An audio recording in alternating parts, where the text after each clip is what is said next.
অনেক দিন পর একটা ছুটি পেয়েছি। আজকে শুটিং নেই, আর তার সাথে উপরি পাওনা যেটা, সেটা হচ্ছে আজকে বৃষ্টিও নেই। বেশ ঝলমলে একটা রোদ উঠেছে, তাই বুঝতেই পারছেন প্রচুর কাজ।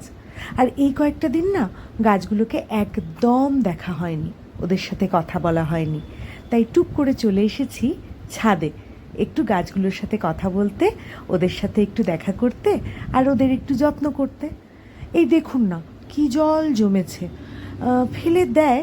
ইলা বৌদি আছে আমাদের ফ্ল্যাটে, ইলা বৌদি এই গাছগুলোর দেখাশোনা করে, কিন্তু ইলা বৌদির হাতে একটা সমস্যা হয়েছে, মানে আঙুলটা ফুট করে ওই কী বলে ওটাকে, টেবিল ফ্যানে ঢুকে গেছে, ফলে তো আঙুলটা গেছে কেটে, তাই জন্য ইলা বৌদি এই কাজগুলো করতে পারছে না। তা আমি আর ইলা বৌদি দুজনে মিলে এই গাছগুলোর দেখাশোনা করি। আমিও ছুটি পাইনি, ওরও এরকম অসুস্থতা রয়েছে, সেই কারণে গাছগুলোর দেখাশোনা করা হয়নি। বেচারারা একা একাই ছিল এই কটা দিন। আজ আমি এসেছি ওদের একটু দেখাশোনা করতে। দেখুন কি অবস্থা, এত বৃষ্টি হয়েছে, এত বৃষ্টি হয়েছে যে একেবারে প্যাচ প্যাচ করছে, মানে এই যে মাটিগুলো সেগুলো একেবারে কাদা কাদা হয়ে গেছে, আর জলও জমে গেছিলো। মানে এত বৃষ্টি হয়েছে যে ওরা মানে বেরোতে পারেনি, জলটাও জমে গেছিলো।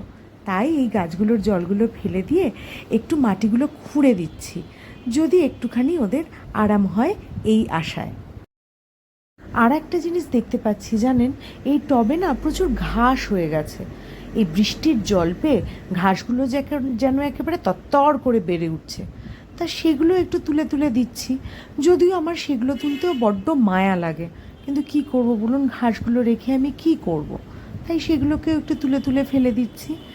আর এই যে আমার কাঠগোলাপের গাছ, যেটা অনুরাধার বাড়ি থেকে এনেছিলাম, অনুরাধা দিয়েছিল, সেই যে আপনারা দেখেছিলেন, এই গাছটাও কিন্তু বেশ সুন্দর করে বড় হয়ে উঠছে, ভালো লাগছে কিন্তু। আচ্ছা, গাছেদের সাথে কথা বলতে, গাছেদের দেখাশোনা করতে ভালো লাগে না বলুন?